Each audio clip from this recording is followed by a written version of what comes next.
Hello, everybody, and welcome. I am so excited to have you all here today as we kick off this parenting masterclass.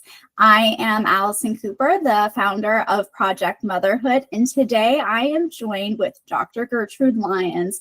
Get ready for this list of accolades, guys. She is a transformational leadership coach, podcast host, TEDx speaker, and she has a new book coming out called Rewrite the Mothercode, From Sacrifice to Stardust, a cosmic approach to motherhood, which we're going to jump into a lot here. But for now, I am going to turn it over to you to share a little bit about yourself and what you do.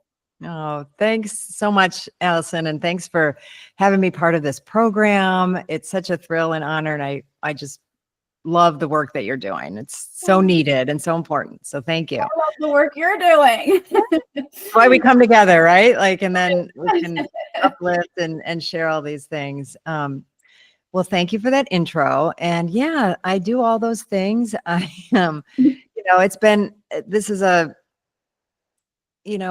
life is a process, right? And things emerge, and kind of sitting where I am now, having written my first book that's coming out. As we're recording this, I think as you air it, it probably will be out, but Rewrite the Mothercode, I call it my third baby.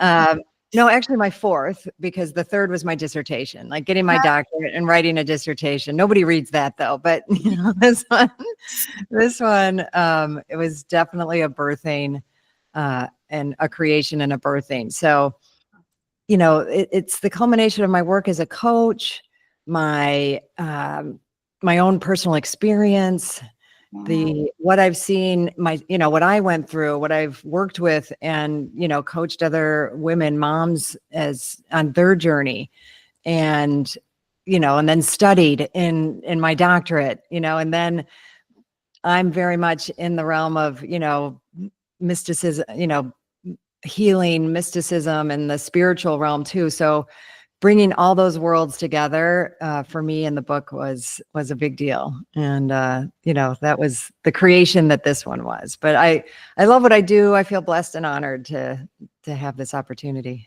That's amazing. Well, congratulations on the first book. I cannot wait to get my hands on it and read it. I'm so excited. Since we're, on that topic, can you share a little bit more about the book? And it is being released in May. So yeah. Everybody put this on your radar. Exactly. You can pre-order if you hear it before May 13th. Anytime after May 13th, it's available. And so tell you about it, because there's so many things, there's the whole process of doing it and sharing it and where it's at. But the important thing is what's in it, right? That's the exciting part. Yeah. So this concept, Rewrite the Mothercode, emerged out of my doctorate, which is where I was studying. I did a study focused on what does it mean? What does it look like? And can I raise women's awareness of the transformational personal growth opportunity in motherhood? Mm-hmm. So in the process of doing that study and working with women, I did a workshop, actually. I did a 12-hour workshop for women who didn't have children yet. So I really kind of call it preparing for motherhood, right? And let me raise your awareness of what this is all about as you're in, whether it's a decision-making process, you may or may not ever want to have kids. So I really wanted to touch that demographic, because once you have them in your midst, your brain has already changed, right? You're in a different mindset, and it's beautiful. And obviously there's still huge opportunities there, but what's it like to work with women? And so much unfold, you go in there, you set out, and I did, I went in really wanting to present and break some mistaken beliefs or things that are that have been wired in us from our childhoods, from the culture around us, of what this whole landscape of motherhood means, right? And what does it mean to you, and what's been your experience? Because that's going to inform so much about how you engage in the process, right? And really, it ended up being an invitation to go on that exploration. A certain level of discernment on the whole process, right? And kind of a little bit of that there's a quote in the movie Parenthood, the old movie Parenthood with Steve Martin, where they're like, you need a license to drive a car. You need a license to fish in a lake. You need a license to do everything. I'm a parent, though. Why is there no training required for parenthood, right? And being a mother, and that's one of the false beliefs that I uncovered, is that this is something that's just innate. And of course, you just pick up, you get a baby and you know exactly what to do. And in our culture now, that's not the case. So I'll kind of finish up with this broad overview of it.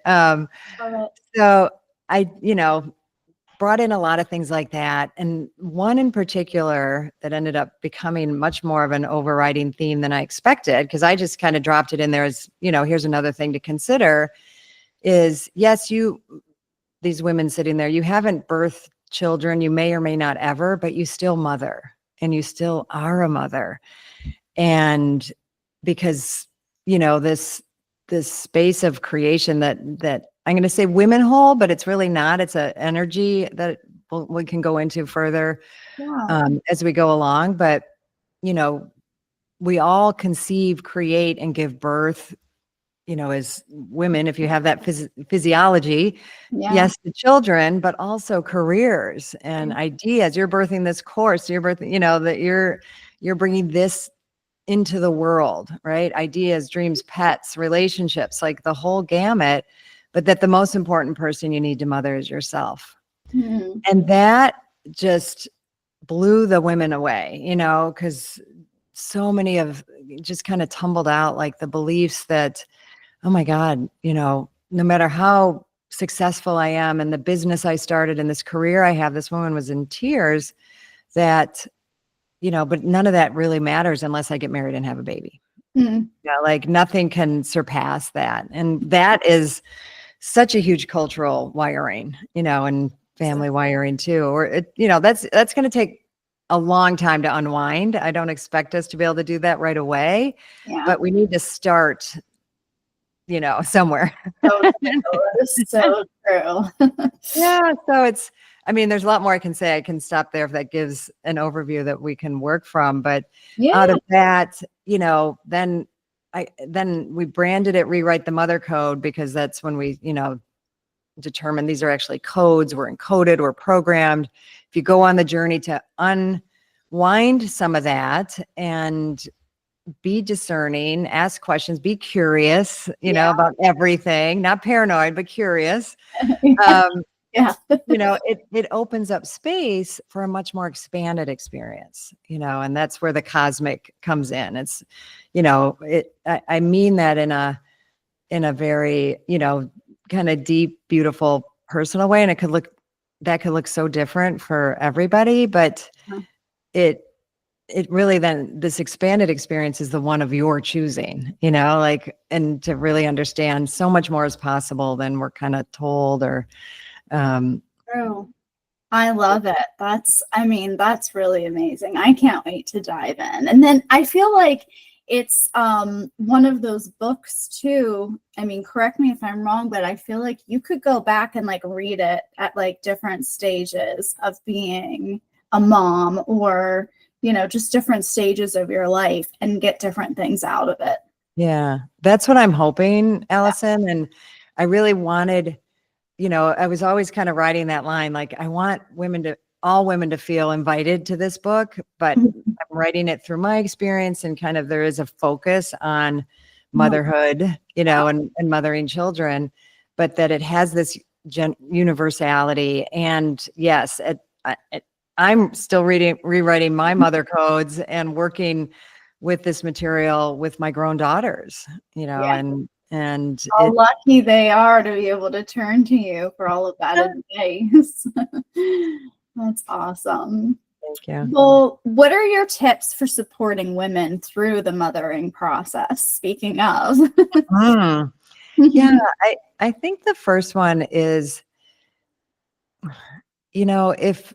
well, when I said this in this kind of generally, right, is to be curious. So in this process, to really start noticing your own thoughts, feelings, and behaviors, Yeah. right? Like raising our awareness of and getting in touch with and in tune to our intuition. Mm. And, because motherhood it's such a feminine process, right? There's so much of the feminine and feminine values related to it. And what's hard in our current culture is that we have, just like we have so much in our culture right now, it ends up being masculinized. And I don't mean this gendered, and I don't mean this man, woman, but I'm talking about yin and yang values. And, to realize that you're trying to do this very feminine thing in an environment that wants it to be logical and wants to control, wants to have some control, and wants it to be on a timeline, and wants it to feel like school or a job where, if you do all the right things, like you get your gold star. you get a gold star, or, a kind of a promotion, something. And it's just, there's a woman who I, mentioned in my book, but also I read her stuff when I was doing my dissertation, Alison Gopnik. And she wrote a book called, and I always feel like I flip-flop these, but the Carpenter and the Gardener. And then there's a subtitle. And it's really, it's really kind of about parent-child communication, but she does this beautiful intro where she talks about how in our culture now we've become parent carpenters, where we feel like our job is to like carve this being into this ideal person, or this person we think is ideal or that fits this mold, or and then ultimately makes us feel good. Sort of thing, right? Like control and chisel. Great analogy. Right. And then she said, but really, if we could return to or remember to hold parenting as a gardener, where you've planted seeds, you have an idea of the garden you want, you have an idea of what, this flower is going to be, but there's so many other forces, and it has its own ideas. And, and also that, a garden is messy. There's manure, there's, storms. Yeah. There's like this whole thing. You're not, sitting in this studio carving and it's all like nice and neat and under my control. I thought that was a beautiful metaphor. And I like, so I know that was a longer answer, like, what is it? But this curiosity and a tuning into,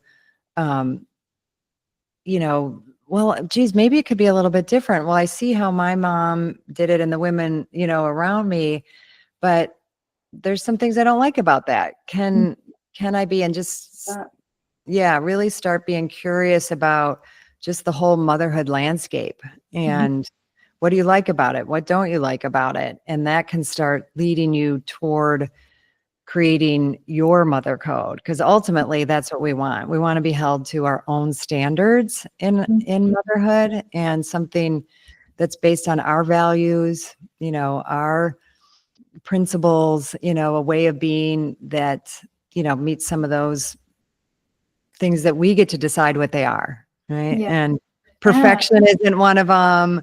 Doing it right isn't one of them. Meeting, looking externally for a validation isn't one of them. Those don't. We do. No, and they're all things we do, and we're going to, and this for sure, Allison, I don't want this to sound like another thing, like, oh my God, I got to do this right now. I got to do this. I gotta rewrite my mother code and do it right.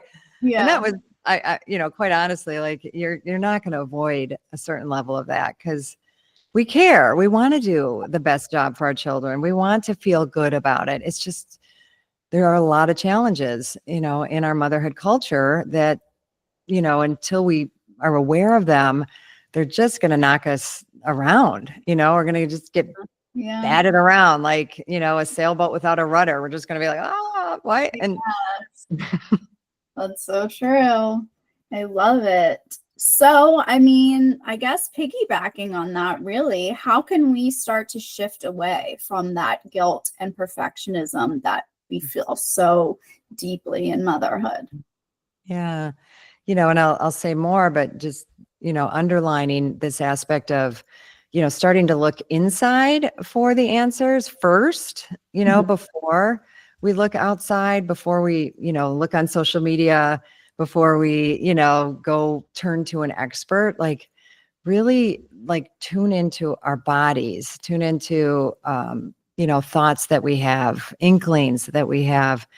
Um, and then, like I said, if we can go on this journey, and this journey that when I write about it in the book of rewriting your mother code and Mhm. making it yours, that can be as deep and extensive as you want of a personal growth journey.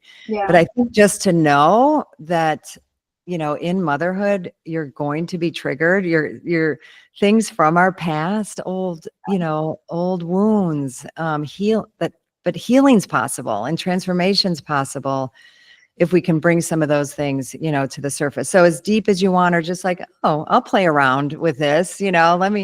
I'll take a peek. I'll look and see, like, what are some things I liked about, how I was raised, what's in the culture, and like, here are some values I have, and then orient to those, right? And really let yourself be true to those. And then, because sometimes that's going to be very different from the people around you, Yeah. right? You're And that's a tough one when your parents really are very different than, family, friends, and you kind of got to trust your gut and just stick up for yourself. yeah. And that, and some of the things we'll say, I don't want any of it to sound like easy, I mean, to have that kind of core sense of self. And that's when I talk about like mothering ourselves, it is any way that, whether it's meditation, prayer, therapy, working with a coach, to build some of those muscles so we can feel strong and stick with those, values, even when because believe, yeah, I did it in some places, not in others, and, you get to really start it's just this process of knowing yourself, and it's another invitation in this to grow up with your children, and to bring yourself the healing, the transformation that's possible. Yeah, awesome. I love that. So, I feel like we already covered their next question. Let's see. Okay, so you've said that motherhood is a powerful opportunity for personal transformation. Can you Yeah, explain what that looks like in real life? yeah. And let me go into more detail, because I Oh, kind of glazed over the surface of that one because it's a big one, right? it is. And I'll start with just saying, I've worked with and been with many, particularly like new moms, where it's like, the only thing, transformation, like I just, I just I gave birth to a human. yeah, it's so chaotic. And so, your equilibrium is just thrown off. And, um, it's to then tell them like, well, actually, this time of chaos and disequilibrium and, really feeling so out of sorts is the ripest time for transformation, according to all of the experts. Yeah. And it's like, forget it. But, Mhm. when I say that, what I mean is sometimes when, in times in our life when we're the most open and raw, Mhm. and we don't have as many of our filters or kind of those coping mechanisms that help us hold it all together and, navigate and, have defense mechanisms where it's all just like laid out there. Yeah. So, for me, you know, uh, there were times, in that period that working with a coach or therapist like really helped Mhm. me pinpoint some of these points. Cause I think I want to name it because they're things that you kind of feel like you just want to get through. Like, for Yeah. example, I'll give an example. Like my first daughter, I was determined to breastfeed. It was like everything about it made sense to me. It was just something I'd had my heart set on, right? Well, things were not going well. It was between me and my discomfort, my unease, her like kind of whatever, being a lazy feeder, who knows, like the things that wasn't clicking, we were barely getting by. But I'm like, oh God, I just still so want to do this. So, at first it was like, any and every expert, like, help me fix this. Like, I just want to fix this, like make it work. Right. Oh. And I wanted to go as long as I can. I knew there, formula, all of that was a possibility, but let's try everything else first. Right. So I'm lactation consultant, and all the things and all the people, and there were great things, and it was helping a bit, but it wasn't, giving enough of the thing. So, when I brought it into my therapist at the time, and it was like, well, what,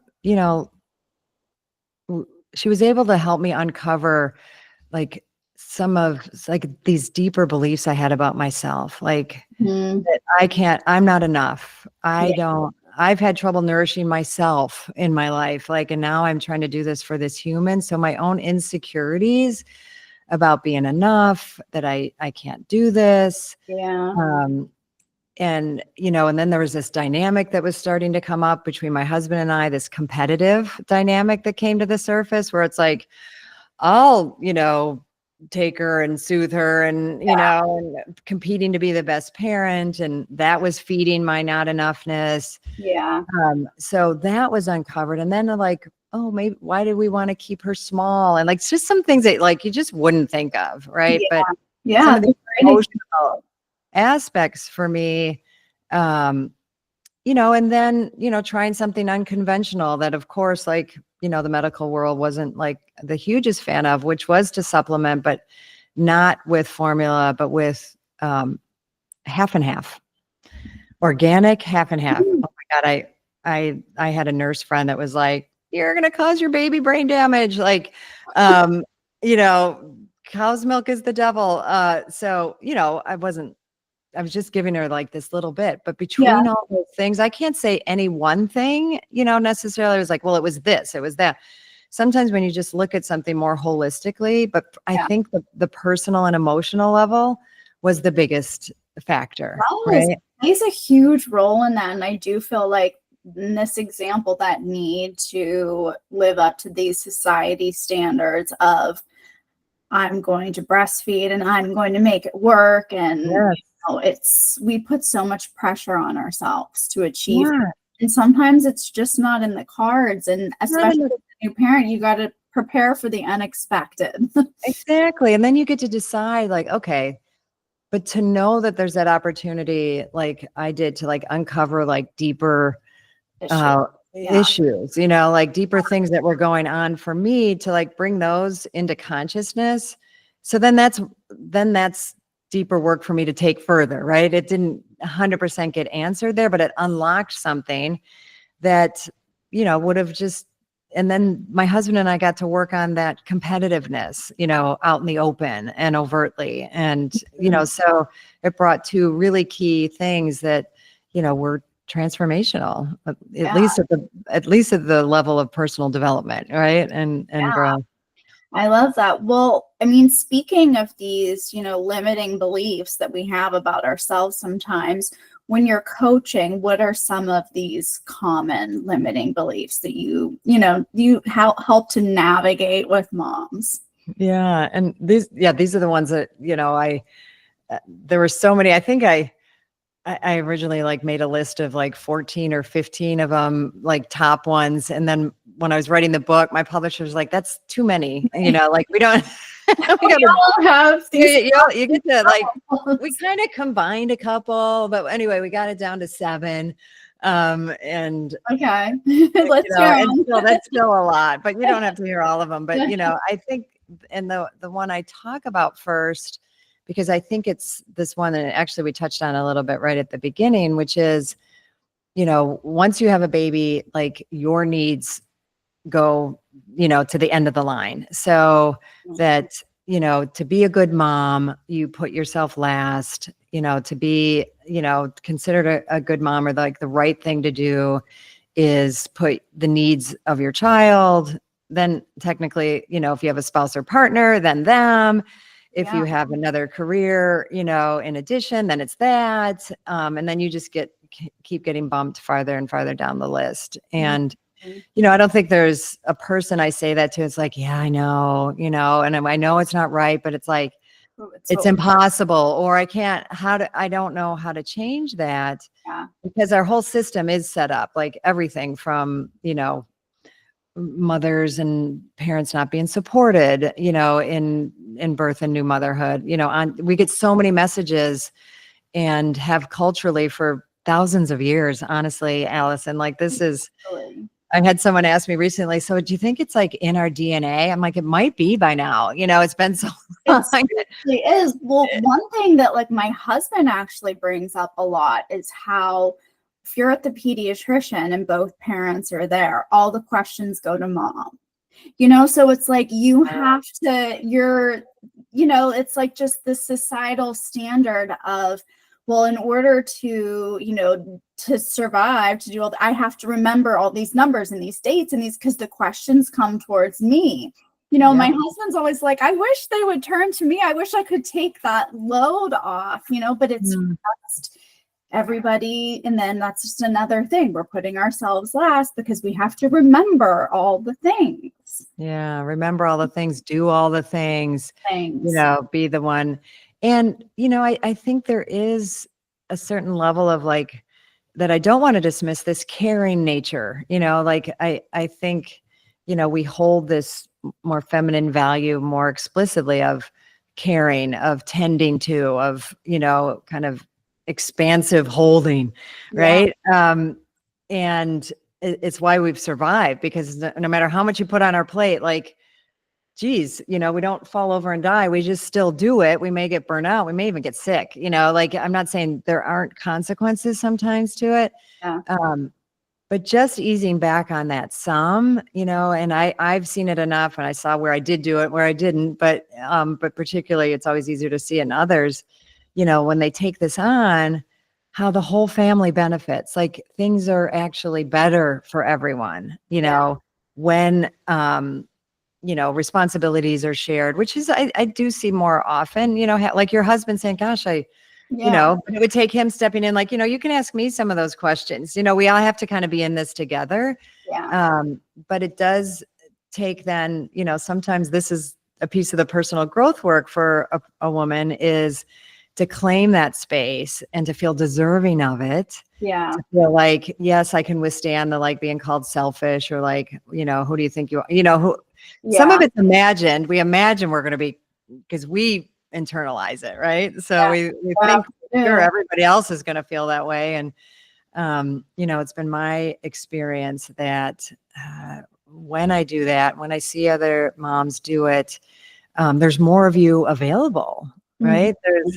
And you don't do it so, I do this so then I can, at a level, like, give more to my, if you have to do that for a while, like, even if, loving yourself, like, it's an excuse to love yourself and tend to yourself, like, I'm all for it, right? But eventually understand that you matter, you deserve it, and yes, everyone will benefit. I love it. That is that's a powerful message right there. I mean, that's a huge thing.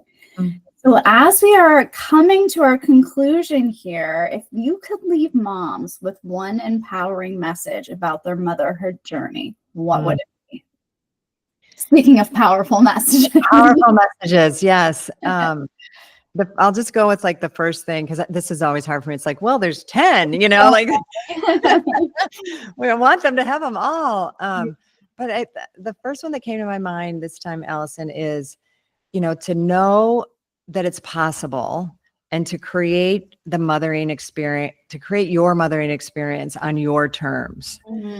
And everything that's involved in that, is a beautiful journey, stepping into it at any level of, intention or curiosity or, moving into that space, but just to know and then be curious about like, well, what would that look like for me? Oh, I love that. That is really an important takeaway for everybody today, because you can create things. You can be curious, like you said, and craft, the motherhood experience, the life that you want it to be. And it doesn't have to look like everybody else's. You can make it your own. And I love that. And I love that you reinforce that. That is really, really powerful. Thanks, Allison. I just want to underline, like, Yeah. one thing that we do that is a corollary to that is, so when you choose that and decide that you honor that as your journey, and that you keep space open for other mothers' choices, right? And yeah, I really want to put that in, because that's one of the codes that we want to bust. But that, okay, so you made this choice and you feel really good about it. Some women are going to make different choices, and let's be curious about those and hold them up. And one of my big intentions or goals is to all on one team, because in that old model, we're kind of pitted against each other in some ways, or, in our own insecurity to like do it right. It's like, well, I'll put that up, like, whatever, we get judgmental. We just do.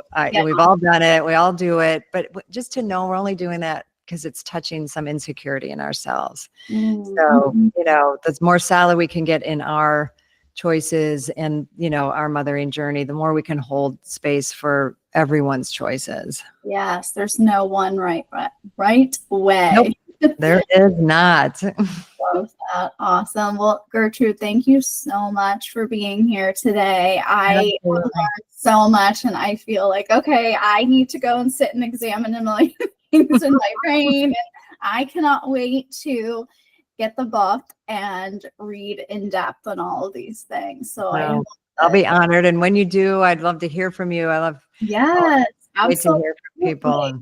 Yeah. Awesome. Well, thank you all for being here today. And go get the book. Yeah. Thanks, Bye, everybody. Thank you.